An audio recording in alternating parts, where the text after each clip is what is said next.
As soon as I went, he was sitting down in a chair, in a vest and a lungi, and he was drinking something which turned out to be whiskey.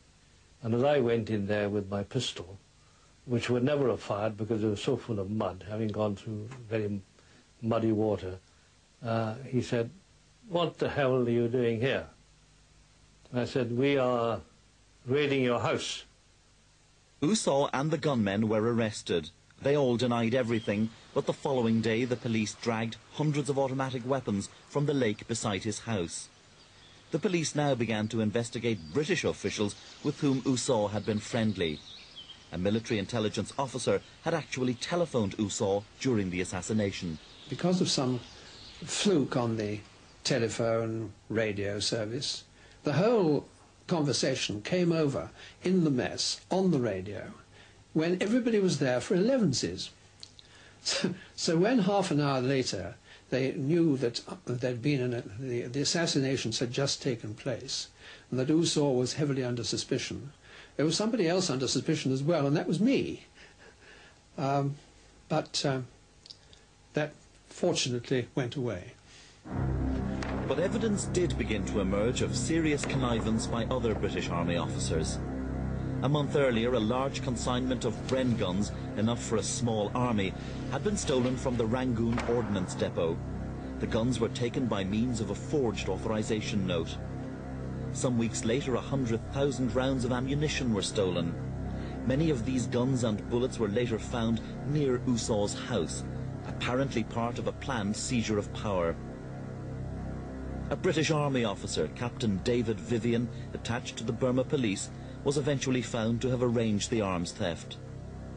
But the weapons that killed Aung San and the cabinet were different. These were supplied to Usaw by another serving British officer, Major Henry Young. Vivian and Young were convicted and jailed for their part in Usaw's conspiracy, though Young was later released on a technicality. But were these relatively junior army officers the only British involved?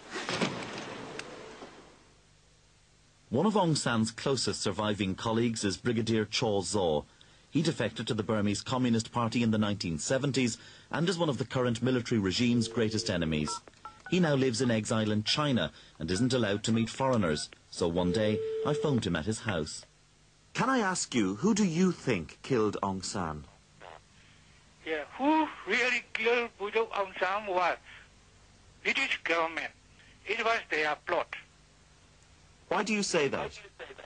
Aung San was the leader who could organize and unite the whole country. So they were afraid of whole Burma gets united. And they supposed that they could handle Burma more easily if they removed Aung San. In Britain, that view is given short shrift by most who were involved at the time. That, of course, was a complete misconception on the part of the Burmese. There was no feeling, the British didn't think that they'd done anything wrong at all. But there is now new evidence from one of the British police officers on the investigation that brings into question the accepted version of events. Carlyle Seppings remembers he was receiving information on other British officers' involvement, but he was restrained from questioning them by the Chief of Police. He said, "Look, I don't want you to go anywhere near or arrest any British officers. This has got too big for both you and me. And if you dig deeper, we are going to tread on some very important corns." Just 5 months after Aung San was killed, Winston Churchill made some damning remarks about him in the House of Commons during the debate on Burmese independence, a debate in which, incidentally, Churchill and the Conservatives opposed the granting of independence. It was an extraordinary comment, coming as it did so soon after Aung San's brutal murder. Churchill called him the traitor rebel leader of a quisling army and said, "I certainly did not expect to see Aung San, whose hands were dyed with British blood and loyal Burmese blood, marching up the steps of Buckingham Palace as the plenipotentiary of the Burmese government." Well, Winston Churchill didn't kill Aung San, though he clearly loathed him. But to find out who may have been pulling the strings back in London and why they so hated Aung San, we need to go back to the start of Aung San's turbulent political career.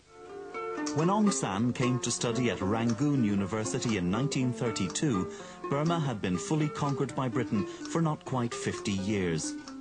The country was ruled as a province of the far larger imperial concern, India. But in 1935, in response to a rising tide of nationalism, London agreed to give Burma separate status. For many, like 20-year-old Aung San, it was not enough. I think the ambition of most university students at that time was to become members of the civil service or to become professionals. But my father belonged to this new generation who were more political and who thought in terms of independence for the country rather than in terms of just a comfortable career for themselves under the colonial government. While still a student, Aung San threw himself into anti-British politics. He joined the most radical nationalist grouping known as the Thakins.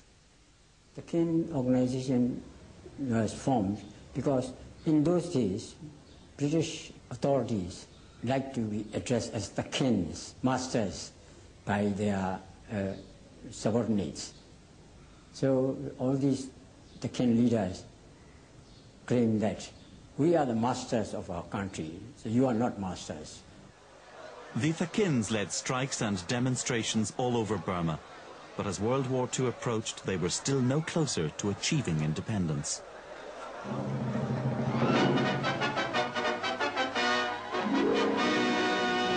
The outbreak of war in Europe offered new hope to the Thakins.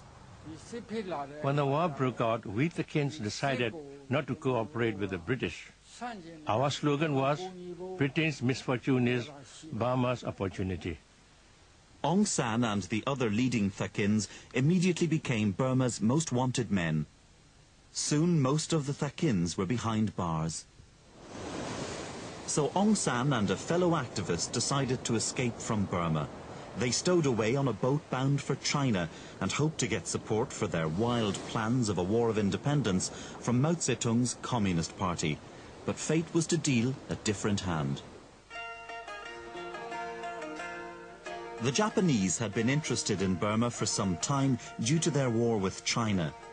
The Chinese were getting vital supplies from the British and the Americans through the Burma Road, which started in Rangoon and cut through to the hills of Yunnan. From early 1940, the Japanese had placed a secret intelligence unit in Burma. It was called the Minami Kikan.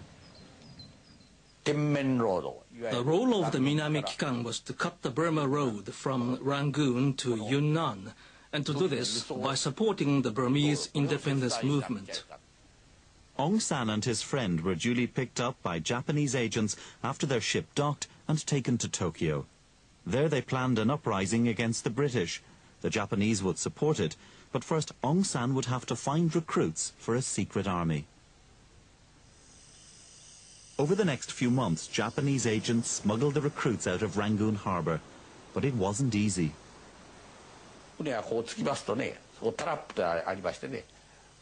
ships were guarded at the gangways by British military police.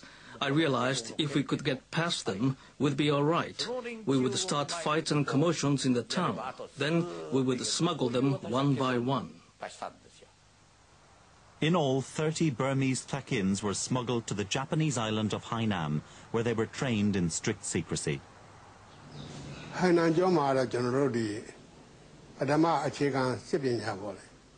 In Hainan, we learned basic military training. The Japanese trained us in 3 areas: combat and warfare, intelligence, and administration. However, the plan to re-enter Burma secretly and organize an uprising against the British kept being postponed for fear of jeopardizing Japan's far wider plans for a war throughout Asia. All became clear on December 7th, 1941.